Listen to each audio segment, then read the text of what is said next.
Hey everyone, welcome to another video. Again, sorry I haven't been consistent with uploads. I'm still trying to figure out what to do. I think I got a good format going on around here. Uh, it took a lot of prep time, but hopefully it should, cut down the amount of post work I need to do in these videos. But regardless, I have been watching a lot of movies recently, and I think I feel very confident in giving you guys my top 10 best movies of 2021. These for me are the best movies, the favorites, any other synonyms you can think of. Uh, and this was a great year for film. This was a great year for film. Even better than, last year, don't get me wrong, we still had some great movies. Like, uh, we had Hamilton, we had Soul, we had Tenet, we had Borat, subsequent movie film. But, especially it came around Oscar season, I didn't came around Oscar season. I didn't like Nomadland. I liked Promising Young Woman, but I didn't love it. I liked Minari, but I didn't love it. And overall, it was a bit of a it was a bit of a tricky year for me. This year was a lot better. Yeah, I'm gonna and before I get into my list, before I get into my honorable mentions, I should say, for one, down in the comments below, put in your top 10 favorite movies of 2021. And I'm hoping that with this video, I can be recommending you guys some movies that maybe you haven't seen, but you definitely should. Sorry, I have an itch. But without any further ado, here are my 10 honorable mentions in alphabetical order. Yeah. First off is Belle. Belle is sort of a take on Beauty and the Beast, but it's in a very it's in a how do I describe it? Like basically, for one, I saw this movie literally last night, and so this is pretty much like fresh thoughts on the movie. Uh, Belle was again sort of a take on Beauty and the Beast, but it was very different. The Beauty and the Beast stuff isn't basically it's about a girl who's on social media and she pretty much becomes like a very famous on this one app, but nobody knows who she really is. And within this, basically within this app, it it's sort of like its own little world, but it's not really like its own little world. Like it's pretty much a manifestation through our eyes of what uh, the users are doing on this app. It's more of a metaphorical thing, and that's pretty much the whole thing with the whole Beauty and the Beast subplot here, where a lot of it is really metaphorical. It's not like the characters are doing like Ready Player One, and they're physically going in there. Like, no, this is really more so. Uh, this really is more so a somewhat low stakes metaphor for social media. But if I'm being honest, Belle is one of the smartest movies to tackle social media that I've seen. Because usually, when you look at movies like the Emoji Movie, it's always like, it feels like a bunch of boomers going, you kids are on your phone too much, go touch grass. And it's like, I'm not, and, but really, like social media is one of those things where it can be good and it can be bad. Uh, Another movie that did this really well this year was Ron's Gone Wrong, but I feel like Belle did it even better. Like took the whole concept of social media and took it to the next level in how you know it can be legitimately helpful for people who are in need. I won't go too much into it, but the twist they give on Beauty and the Beast here is very clever, and it's not really what you would expect. Uh, but yeah, like I said, if you haven't seen Belle, go check it out. It is phenomenal. So yeah. Another honorable mention is a movie. It's not even. I don't. You could debate as to whether or not it's a movie, but for me, since again it's still pandemic era, I sort of viewed this sort of like how I viewed Hamilton, and that is Bo Burnham's Inside. Bo Burnham Inside is pretty much like a number of like basically what this is. It's a comedy special that Bo Burnham did in one house. He did practically almost everything. He did the camera, he did the lighting, he did the writing, he directed the thing. Really the only like there's like maybe one other producer on this, and there's like someone who kind of worked on the sound, but for the most part everything here was done by Bo Burnham. And it's basically just a montage of numerous songs, like comedic songs, relating to the pandemic, and it's very, and I gotta say it's very clever. Like the songs are hilarious, especially the song "Welcome to the Internet," which has been blowing up on YouTube. Um, and I got like it is really clever, and not only that, but like the cinematography, weirdly enough, is like legitimately incredible. Uh, and but you also do see like Bo Burnham sort of leaves in some parts where either he legitimately doesn't know what to do, or he gets frustrated, and you really see the COVID-19 pandemic taking a toll on him, and it's just because he's just like, what the fuck do I do? Like, it's a phenomenal special, and as you can see, it is on Netflix. So if you haven't seen Bo Burnham Inside, really check it out. Uh, Another honorable mention for me is Coda. And if you don't know what a Coda is, Coda stands for Child of Deaf Adults. It involves this one girl who, you can see on the far left of the poster, and she can hear perfectly fine. Like she can hear perfectly fine, but her father, her mother, and her brother are all deaf. And this movie really tackles this in a very like it's one of those really good like feel good movies that came out this year. It's really funny, and the movie also delves into the idea that the lead character, the lead girl, she wants to be a singer, but her parents and her brother are deaf, and so they don't really understand the concept of that. It's like there's like why do you want to be a singer? But it's like it shows like it's a very good it's a great coming of age story. It's and it shows that even deaf people can be flawed too, and not but I don't know. It's on Apple TV Plus. If you have it, check this out. I would definitely recommend it. A movie I was not expecting to love as much as I did, again, another honorable mention for me, is Ghostbusters Afterlife. Again, I was not really. I mean, I was like, cause I was like, really, they're doing Ghostbusters again. And here's the thing: I'm not like I like the Ghostbusters franchise, but I don't love the movies.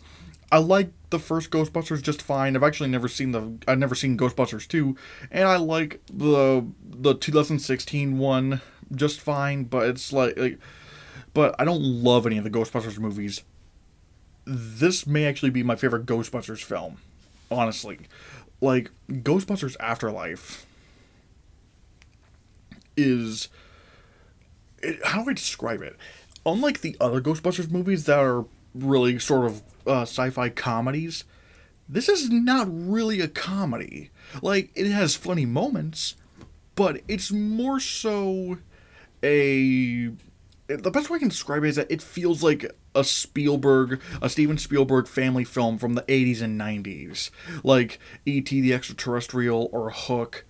Like this really more so feels like that, where it's like a very warm feeling movie, and the ending is just phenomenal. I love the ending. It's really sweet, really heartfelt, and I mean, good God, like the reason why I saw this is because it was shortlisted for best visual effects. Ooh, it's been shortlisted for best visual effects at the Oscars this year, and when I saw that, I was like, wait, what? Ghostbusters, really? But then I decided to check out the movie, and I'm just like, Yeah, this is going to get a nomination.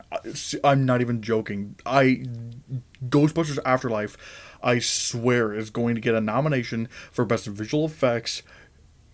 Like, you'll have to see the movie to see what I'm talking about. But like, it's just a very sweet, wholesome movie. Like, I was seriously not expecting to love Afterlife as much as I did. The next honorable mention is a movie that people keep forgetting was a 2021 movie because, well, the Oscars last year decided to add in, like, early 2021 movies from January and very early February. And it caused a bunch of confusion, and ultimately now people have kind of forgotten that Judas and the Black Messiah even existed. Which is a real shame because Judas and the Black Messiah is a thrilling story about the Black Panthers. Not the Marvel Black Panther, not that kind of Black Panther. But the Black Panthers were sort of like the Black Panthers were sort of were a black activist group, and they sort of had the mindset of Malcolm X, where it's like where it's like you push me, I push you back. Like they were willing to physically fight for black rights for and it's a very interesting study in this, and Daniel Kaluuya as Fred Hampton was phenomenal, and he won the Oscar for Best Supporting Actor last year. But again, this came out in very early 2021, was lumped in with a bunch of other movies from 2020, and people just have forgotten about this movie because, like, I still don't know why the Oscars did that. Because other than Judas and the Black Messiah, adding in early 2021 movies made, like, no difference. So I'm just like... But regardless, if you haven't seen Judas and the Black Messiah, I definitely give it a watch. It might be on HBO Max, so yeah. The next honorable mention is Passing, which is on Netflix. Now, if you don't know what Passing is a movie about Tessa Thompson, the one on the left, and her childhood friend, who is on the right. And basically what Passing means is the woman on the right, played by Ruth Negga, she's a black woman who can pass for white. And and this was and this is like very early, pretty early American history and whatnot, probably very early 21st century, before black people were even given the right to vote. And I didn't even know this was a thing about some black people being able to pass for white. And it's a very tricky situation that they bring up here, in that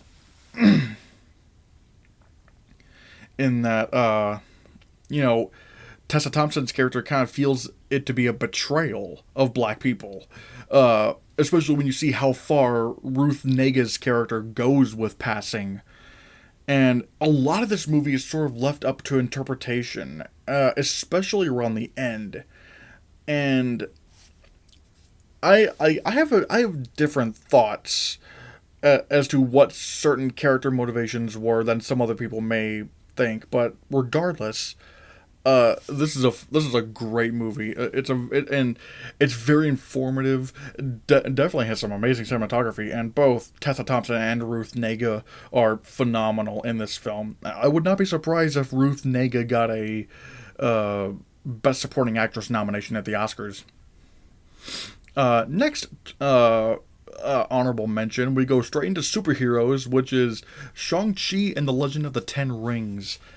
This movie put a lot of other recent blockbusters to shame in terms of fight scenes, like Mulan, Mortal Kombat, Black Widow. Those movies, for some reason, the directors of those movies felt so amateurish when they were filming their fight scenes.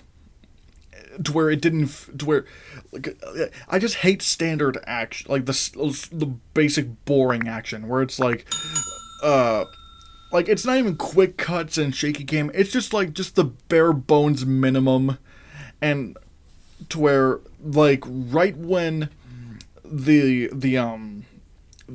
fist comes at someone or the kick, it immediately like right when it connects, that's when you get to like another shot where someone's like and it doesn't, the fights just don't feel alive. Shang-Chi and the Legend of the Ten Rings puts those movies to shame.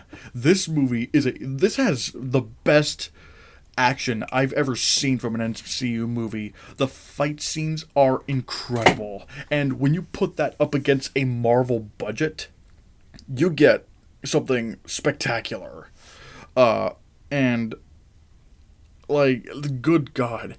This is honestly the Mortal Kombat movie I kind of wish we had gotten from 2021. Because, I mean, don't get me wrong, I liked Mortal Kombat just fine, but man, for a movie called Mortal Kombat, the action should have been way better.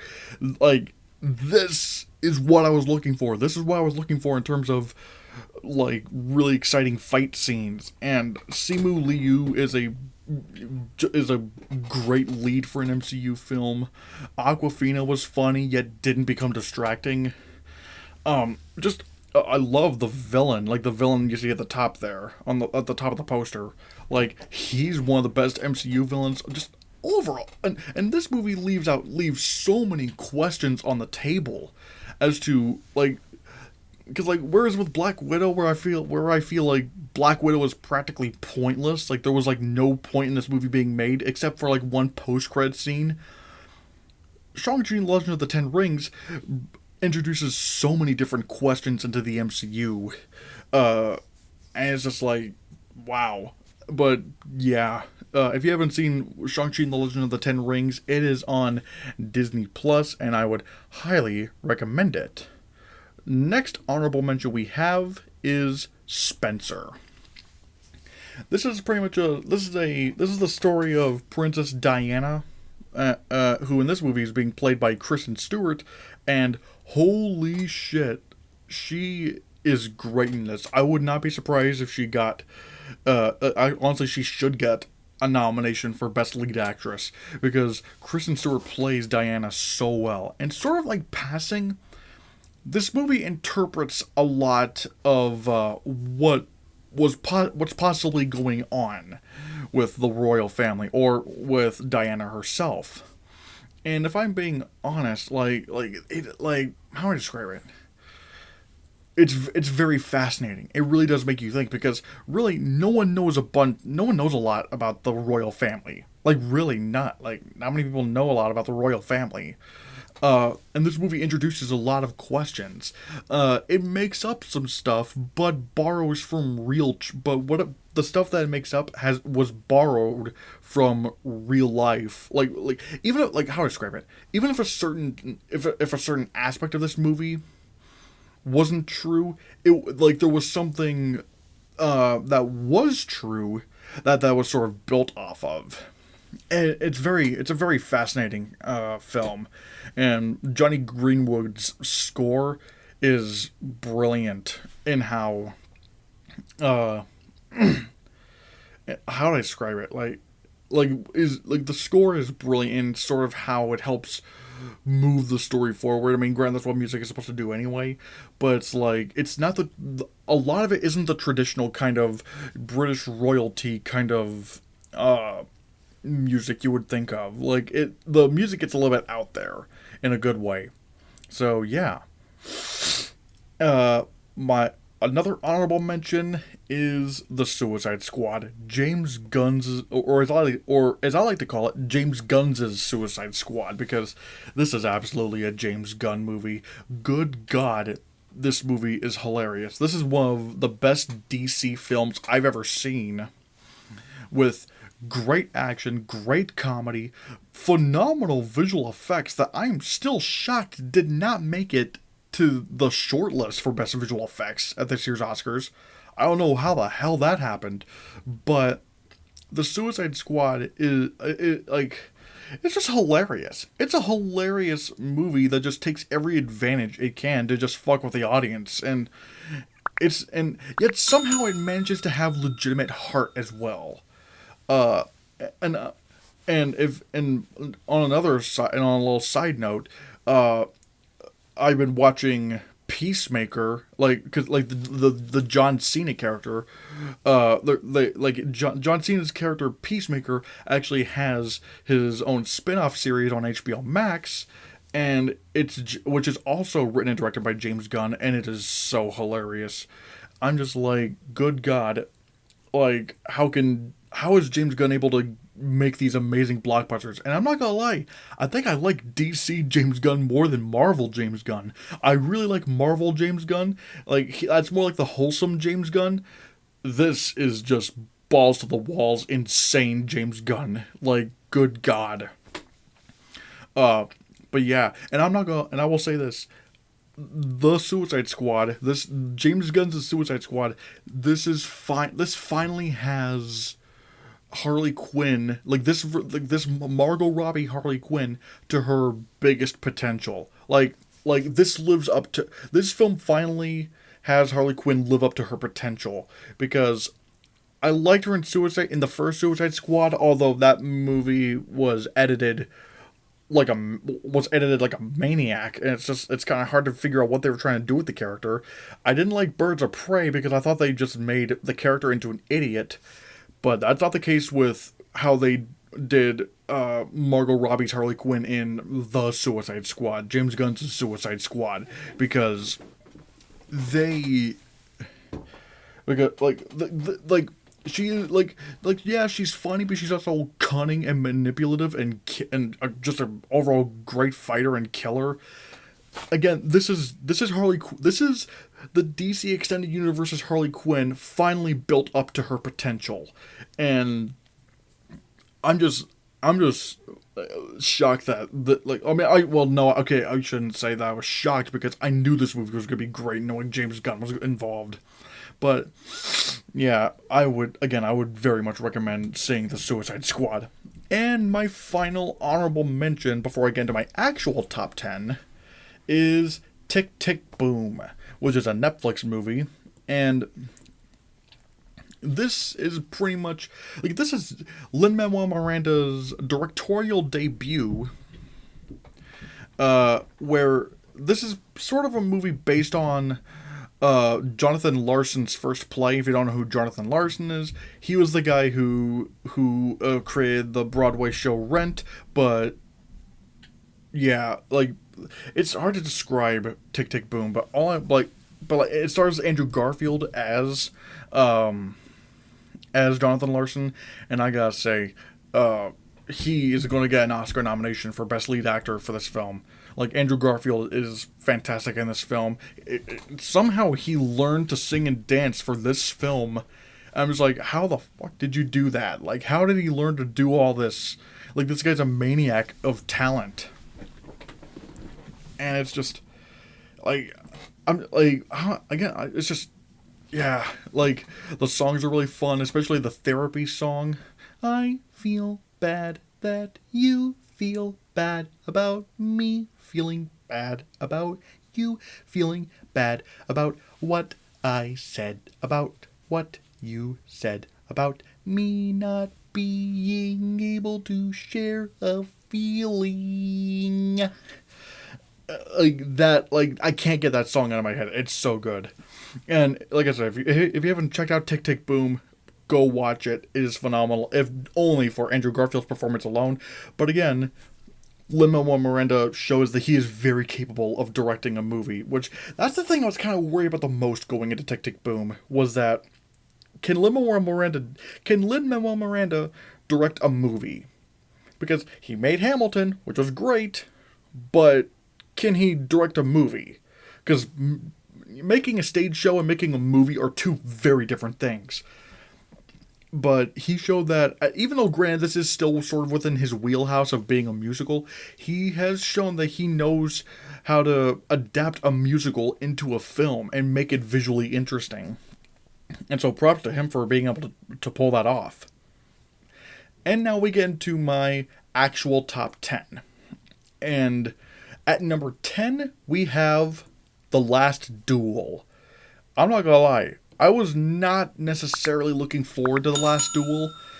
Something about the trailers just kind of looked corny. Like Ben Affleck looked really corny, even though I love Ben Affleck as an actor.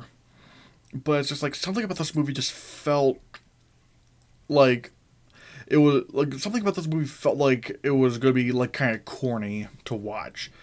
But no, like basically what this movie's about, the lead woman here, played by Jodie Comer, who again you can see in the front, she accuses Adam Driver of rape. Which already this is a fun adventure for the whole family. But no, this is actually very very R-rated. Like, but basically, what the Last Duel does is that it shows that accusation and ultimate like. Okay, well, okay, I need to talk about the plot a little bit more, which is Jodie Comer's character accuses Adam Driver of rape. And what this ultimately leads to is her husband, played by Matt Damon, dueling with Adam Driver.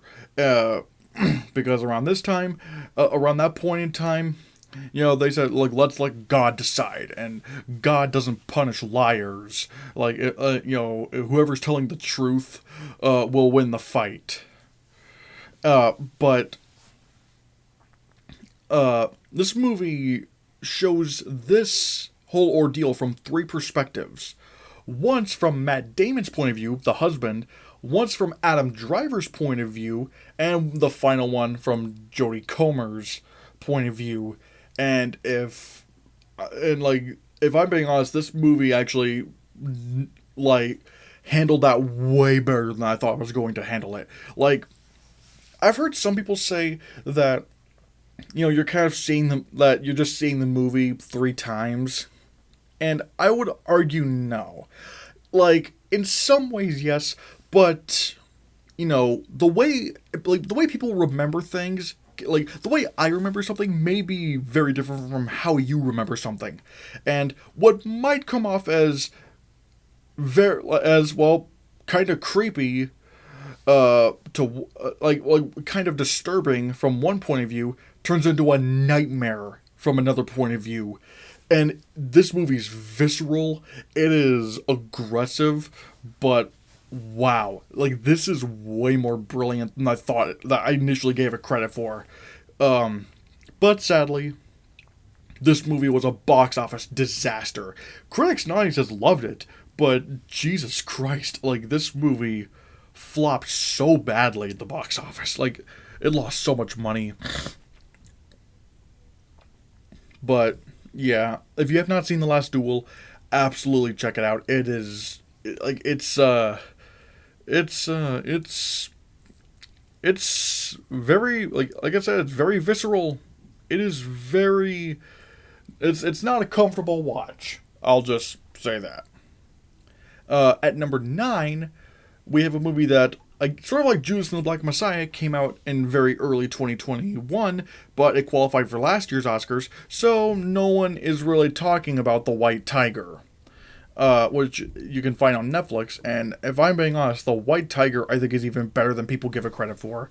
I mean, granted, people who've seen this movie like it, and it got nominated for Best Adapted Screenplay at the Oscars and the Writers Guild of America. But The White Tiger is so expertly written in every way. The best way to describe The White Tiger is sort of like The Wolf of Wall Street meets Joker set in India. And yeah, this movie follows a poor young man, like a destitute young man, who slowly rises up in the business industry. And that's all I'm going to say there, because this movie takes so many crazy turns left and right, yet everything feels believable. Uh, and like I said, when I say that this is The Wolf of Wall Street meets Joker, I really do mean that. And like, because it's not even just the writing, but like Ardarsh Gaurav's performance. He's the lead in this movie. He plays that Weasley little poor guy in this movie, and his performance is so transformative. Right from when you see where he starts off to where he ends, in the movie. It is like it is so good. It is just oh my god. I just wish people were talking more about the White Tiger.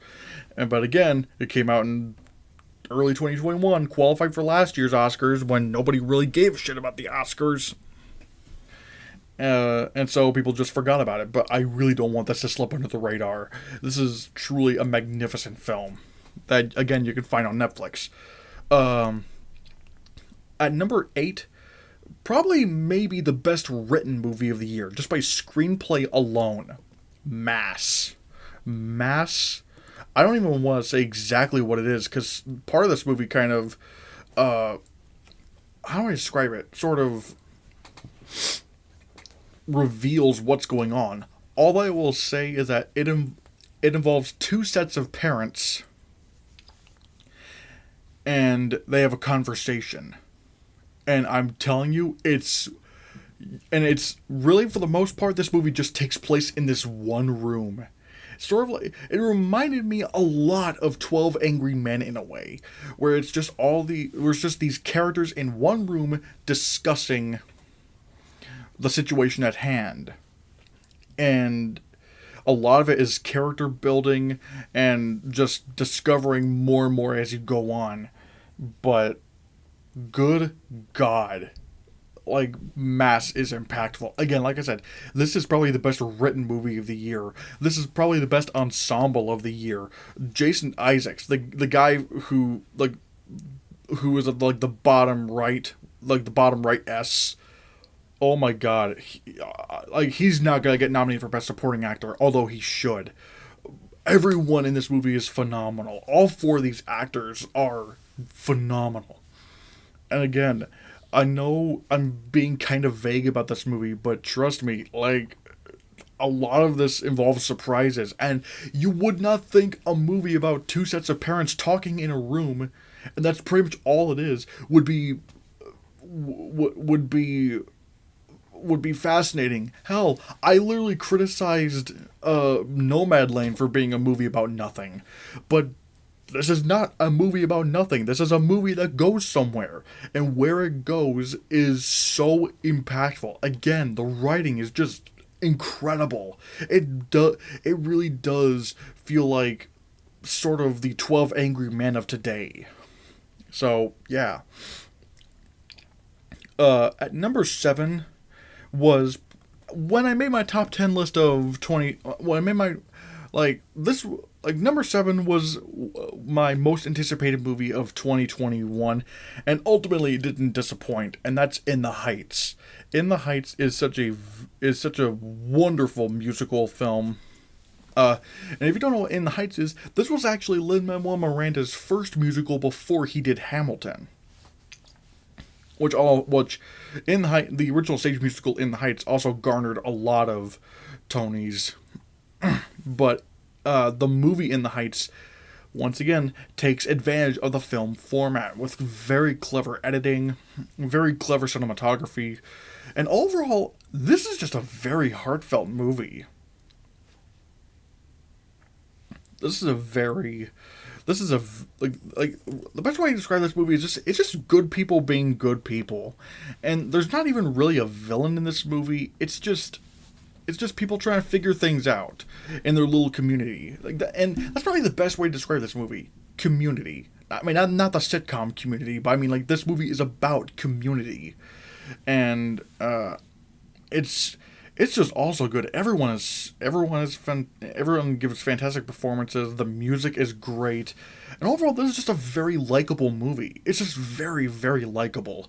But, however, sadly, this was once again a movie that was praised by critics and audiences that flopped so badly at the box office, and God, fuck HBO Max for putting this on HBO Max. Like, fuck Warner Brothers for putting this movie on HBO Max, because just like this and The Suicide Squad, like, these two movies bombed so horribly at the box office because of the HBO Max debacle.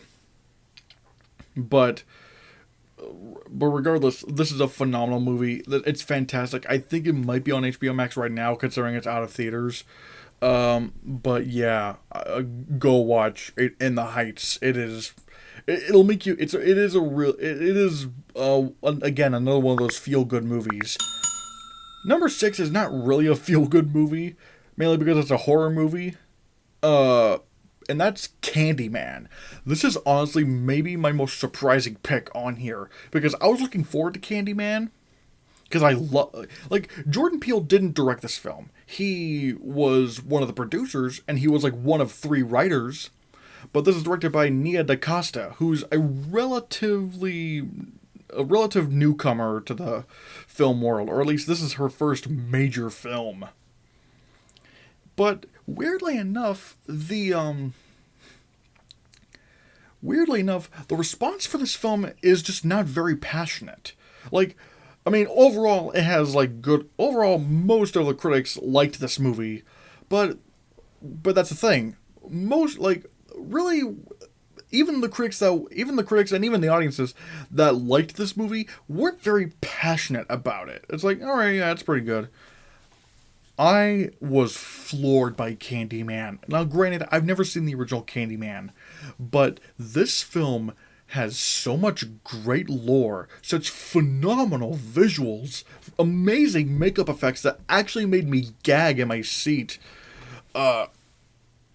It's just, like, this movie is just insane. But it's also legitimately very creepy as well. And when you hear like the backstory of Candyman and it's being told through like these like shadow puppets, which you do see in the trailer, it's not only very relevant, but it makes this exposition so interesting when you see it being done this way. And I really appreciated Candyman for that. Honestly, this might be one of the most overlooked movies of the year in my opinion, because I couldn't get enough of the Candyman. So yeah, and like I said, I know Jordan Peele didn't direct this. He was one of the producers and one of the writers, but good God, I would say this is a significant step up from Us, even though granted he didn't direct it, but but still. Yeah, and oh my God, the ending is so good. It just like Get Out. It was one of those endings that I thought it was gonna just like Get Out. I thought the ending was gonna go in a certain way, and I was just like, no. Oh, but it doesn't go there. It takes a right turn, and I was like, oh my God! It was just like it was a joy to watch. Wow. I can't stop thinking about Candyman. If you haven't seen Candyman, go watch it. I love the hell out of it. Number 5, I finally got around to watching this film, and that is Belfast. Belfast, again, is another really good feel-good movie. It's this movie is fantastic. It's weird how Kenneth Branagh last year directed Artemis Fowl, which was like one of the most hated movies of last year. And then this year he does Belfast, which is probably going to get him quite a few Oscar nominations for Best Picture, Best Director, Best Original Screenplay. And this is sort of like, this is pretty much Kenneth Branagh's Roma, where it's sort of like inspired by his childhood. It's all shot in black and white, but I gotta say, it is a very sweet movie. It's a very sweet movie. It's an engaging movie.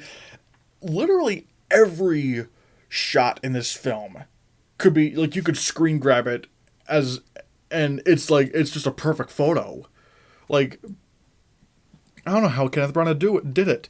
And this movie has a lot of really strong themes in here, like the condemnation of organized religion. Because basically in this film, Protestants were pretty much just attacking Catholic households, and it's like, and it's just that kind of crazy shit. And granted, like, the main family in this movie is Protestant, but they're like, why are you guys attacking the Catholics? Like, why? Like, and here's the crazy thing. That was actually a thing. That actually happened, apparently. I mean, like, the whole, Protestants going after Catholics, because it's just like, And this is ultimate, like, the movie just kind of cements my problem with organized religion. Not necessarily spirituality or faith in general, but just the like, trying, like, pretty much, like, just the whole concept of organized religion that just pits people against one another. And it's just like this movie just kind of shows that, because it's like Catholics and Protestants are still Christians. Like, those are literally just different denominations of Christianity. They worship the exact same Jesus, the exact same God, but for some reason the Protestants in this movie just are just kicking or like wrecking Catholic people's houses. And I'm just like this is like that's like the movie just kind of shows that there are a lot of people out there who use uh religion as an excuse to be assholes, and it's very reflective of today. And the especially around the end of this movie, when, like, and you'll know what I'm talking about. It's like at the very around the end of this movie, and Jamie Dornan's character, who is the father of the little boy you see right here, when the kid asks a question, and the father gets down onto the kid's level, like getting down on his knee to his son's level, and and giving a very welcoming sign of encouragement, saying, where it's just can we just, I don't even want, I don't want to spoil it, but it's just like it's one of those things that just really made my heart happy. And this is just a phenomenal film. I can't believe how great Belfast was. Another heartfelt movie, again, that came out this year is a family film, and that is The Mitchells versus the Machines. This is my favorite animated movie of 2021. This is directed by Michael Rianda, who did a lot of work on Gravity Falls. And this film feels a lot like Gravity Falls in many ways, in terms of the humor and the heart. But good God, this movie overall, like, this is a movie, like, I don't, like, how do I describe it? It's like going into this movie, you think it's probably just gonna be like this emoji movie kind of thing, where it's like boomers talking down to kids about social media. But really, in the grand scheme of things, it's not really about social media and all that stuff. And even then, like, another problem I would have with, like, the emoji movie was that it would, like, reference memes, and it's trying to say, oh yeah, we're into meme culture. And even to some extent, Ralph Breaks the Internet did that too, like, trying to think, oh hey, we understand memes. And it's like, no, you don't. You're not this demographic. When this movie references meme culture and whatnot, like, the movie comes from a perspective of the dad, where it's like, he doesn't understand meme culture, but it's really more so something around the end. It's more so something around the end that happens, that is referencing like a certain meme from the late 2000s, like we're talking about like 2008, 2009 kind of memes. But it comes, like, how do I describe it? It comes off as desperate, but not desperate in a bad way. Desperate in a sense of, like, the dad trying to connect with his daughter. He doesn't understand this, but he's trying his best. And it comes off as very heartfelt. And it feels like this movie got that. And I mean, not only to mention, like, the animation is phenomenal. Like, this is nothing like I've ever seen before. In terms of just pure animation, and the speed of the comedy is phenomenal. The cast is all great. And like the hyperkinetic energy of this really makes the film seem unique. And like I said, this is just a really good, feel-good family film. And once again, this is a Netflix film. You can find it on Netflix. So I'd definitely recommend checking it out. But yeah. Number 3 is a movie that most of you have definitely seen this film. Let's be honest, you've seen Spider-Man No Way Home at this point. Now granted, I don't think I'm going to say any spoilers, but I mean, you know, you most likely know who or what is in this movie at this point. But here's the funny thing about Spider-Man No Way Home. I will talk about the things that have been shown in the trailers. But it's like, I like Spider-Man Homecoming, but I don't love it. I liked Far From Home, but again, I didn't love it. These movies just felt very small scale without much style. And it's just like, and the effects in those two weren't all that great. I mean, there were some effects that looked pretty good, but for the most part in those movies, it's just like, eh. It didn't really feel like a grand, big Spider-Man movie, which, look, I'm going to say it right now, even though I don't like the Tobey Maguire Spider-Man movies, I still feel like those did capture, like, the big scale of Spider-Man, like, making him feel like this big, important character. And Spider-Man No Way Home finally got that. I mean, well, for, like, in many respects, weirdly enough, this film is like the Peter Parker or like the Spider-Man origin story we haven't gotten yet. In a weird, because granted, yeah, he's been Spider-Man like in like Captain America: Civil War, Homecoming, Infinity War, Endgame, and now in Far From Home. But this movie kind of makes it like it kind of puts everything together where it's like. In those movies, it felt like he was in those movies, he was more so Spider-Boy, but in this movie, he becomes Spider-Man. And you see a lot, like, they have a lot of great classic Spider-Man elements in here that feel earned. And it finally feels like, this film knows where it's going. And, I mean, and like I said, I will talk about some of the things that were in the trailers that everyone already knows about, like like Doc Ock, like the movie has Doc Ock, Green Goblin, Willem Dafoe's Green Goblin, Jamie Foxx's Electro from the Amazing Spider-Man 2, the Lizard from the Amazing Spider-Man 1, and even the Sandman from Spider-Man 3, and it's so weird how like there's so many villains here, yet they mesh together so well. And I can't believe I'm even saying this, but Willem Dafoe's Green Goblin has just gotten a big pendulum shift from me.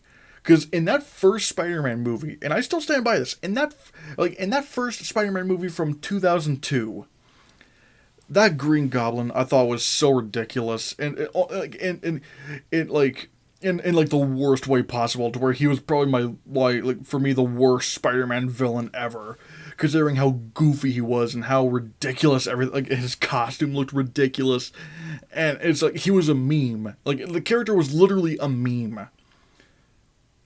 Then you get to No Way Home, and the way they portray him in this film, like. This is straight up, like, in this movie, Green Goblin is now my favorite Spider-Man villain. In this film, I still stand by that I hated the Goblin in the first film, but they finally got the Green Goblin right, because a lot of my criticisms of the Green Goblin, for one, just the filmmaking in the first Spider-Man movie I thought was ridiculous. And the goofy costume and the goofy voice and the goofy quips from Goblin, like, "We'll meet again, Spider-Man!" Like, it didn't help. But in this film, they play to what worked with the Goblin. Like, for one, for the most part, the Goblin doesn't have his stupid face mask. Now, granted, when they do show him with the mask, around when we first see him, it's done really well. And it makes me wonder, wait, so does that mean, like, this costume just looks better with modern CGI than trying to do, like, an actual physical costume? But for the most part, like, when Green Goblin is around, it's his face. And the movie understands that Willem Dafoe is scary enough without the mask. Like, that's one thing I never got from. I didn't understand why they did that in the first Spider-Man movies. Like, why'd you give him this dumb, stupid goblin mask? Because Green Willem Dafoe is creepy as is. He's already creepy with his weird smile and shit. And the movie also, unlike the first Spider-Man from 2002, this movie also understands the duality of the Green Goblin. Because in the first Spider-Man, in Spider-Man 1 from 2002, like, how do I describe it? It's like Norman Osborn was already kind of a dick and didn't really give a shit about his son, but then, oh no, he has this one scene in the movie where he's talking to his mask via, like, the Goblin, and he's like, I'm scared, I don't know what to do. And it's like, dude, it's like, it didn't really feel earned, he was already a dick to begin with. Whereas in this, he kind of does feel like a good guy when he's Norman Osborn. He actually does feel like a good guy, that you actually do sympathize with. And it's like, and so when he does become the Goblin, or when he is clearly scared of the Goblin side of him, it feels earned. All of it just feels earned. I'm just so glad they finally did the Goblin right in this movie. But again, there's so much more other than that. The last third of this movie is the best fan service you can imagine, but not at the cost of the film. The fan service here is in service to the story. It doesn't compromise it. Unlike The Rise of Skywalker, which literally there's like fan service in there that made no sense whatsoever. But yeah, I mean, granted, if you at this point you know what happens in this movie or what shows up, but all I will say is it got a big smile on my face. It's just, oh my god, it is just like, this honestly may be my favorite Spider-Man movie yet. And not only that, it might be like one of this is easily, well, number 3 of my best movies of 2021. So there's that. Number 2 is a movie I feel like is going to feel even better when part 2 comes out, and that is Dune. Dune. But yeah, Dune was just a phenomenal, Dune is a phenomenal film. I mean, just from like the direction, the visual effects, the sound editing, the sound mixing, the cinematography, the production design, the costume design, the makeup. Everything about this movie feels gigantic. This is a huge movie. And I feel like we're only going to get more of this in Dune Part 2. Hans Zimmer's music is so good. It represents Dune so well. And I've heard some people criticize, and I can see why, that this really it feels like part 1 of a story. And yeah, in some respects it does. But just because it's a part 1 doesn't mean I don't think it's a phenomenal part 1. Like, this is for me, like if this is how great it is already, I can't imagine what it's going to be like in Dune Part 2 coming in 2023. Because it's like, how do I describe it? Because it's like the thing is, Dune is such a difficult adaptation to do. Like, it really is a hard book to adapt, because the book, from what I understand, was just gigantic. It's a big book. And so, and from what I've heard of the David Lynch film, it felt a bit too cluttered in. So it's like, but luckily I feel like they do manage to do Dune justice. I mean, granted, I haven't read the book, but regardless, I mean, I can already tell this is a huge story. And again, that's basically the best way to describe Dune. It's gigantic. It is a gigantic film. And hell, and I think I can pretty much call it that it's going to get nominated for Best Picture at the Oscars. Really think about that. A big sci-fi, we don't really get that many big sci-fi big sci-fi blockbusters nominated for Best Picture at the Oscars. I mean, granted, this isn't like very action heavy, but it is like very big sci-fi. You know, I think the last time we got that was like with Black Panther, and you also had movies like Gravity and Inception that were like big stuff like this. But this, like, people were saying that this could be like the next Lord of the Rings. We'll just wait and see. And finally, my number one favorite movie of 2021. What could it be? Well, I mean, I like bleh, my brain's already fried. But number one is West Side Story. This film, like from the moment I heard that Steven Spielberg was doing was doing a remake of West Side Story, I got excited. Which, weirdly enough, people were surprised that they loved this movie. I'm just like, you were surprised by this, really? Because say what you will about Steven Spielberg's blockbusters, they're usually here or there. But every time Steven Spielberg is trying to get that Oscar, every time he's trying to get that Oscar with an Oscar bait movie, it's usually very successful in doing so. I mean, hell, the last number of movies the last number of movies he's done that were clearly Oscar bait got nominated for Best Picture at the Oscars. Munich, Warhorse, Lincoln, Bridge of Spies, The Post, and obviously West Side Story's gonna do that too. I'm just like, the track record is right there. Why didn't you people see like regardless, I felt like the smart one because, you know, I just knew that Steven Spielberg was going to do this film right, and I gotta agree with people when I say this is better than the original. It feels more authentic. Like, don't get me wrong, I love the original, but this feels more authentic than the original.